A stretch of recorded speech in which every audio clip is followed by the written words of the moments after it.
আসসালামু আলাইকুম। এই কাঠ কই ভাগ না, ওই যে কাঠের, এই যে কাঠের ছবিটা আছে, এটা হচ্ছে কাঠ। হ্যাঁ, আপনি এখানে এটা এটা কৃষি কাঠ, এটা ভাতা কাঠ, মাসিক ভাতা। যদি আপনি ভোট দেন তাহলে এই কার্ডে যা উল্লেখ আছে সবগুলো পাবেন। আমাদের নেতা ঘোষণা করছে, তাই না? একদম একদম। কিন্তু কার্ডে আমি দেখতে পাচ্ছি এটা ফ্যামিলি কার্ড। হ্যাঁ, ফ্যামিলি কার্ড। আপনি বলছেন এই কার্ড তখনই দিবেন যখন আপনাকে আপনার দলকে ভোট দেওয়া হবে। হ্যাঁ, তাহলে দিবেন। হ্যাঁ, হ্যাঁ, হ্যাঁ। আরে বাবা, ওই যে আমাদের লোকজন, ওরা তো ভেস্তে কার্ড কি কি সব দেয়, আমরা দিচ্ছি দুনিয়াবি কার্ড। দুনিয়াবি কার্ড। ভোটিং কার্ড আর ফ্যামিলি কার্ড। হ্যাঁ, ফ্যামিলি কার্ড। আপনি কি এটা বুঝতে জানেন? পারছেন? এটা যে সুস্পষ্ট আচরণ বিধি লঙ্ঘন। আপনি কার্ড দিয়ে মানুষকে জিম্মি করে সেই কার্ডের বিনিময়ে তার কাছে ভোট চাচ্ছেন।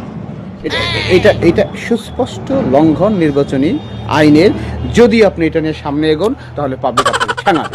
আর যদি বেশি দেরি করেন তাহলে আমিও কিন্তু ছেড়ে কথা বলবো। ভাই না, কই আসলাম? এইদিকে আসসালামু আলাইকুম। ওয়ালাইকুম আসসালাম।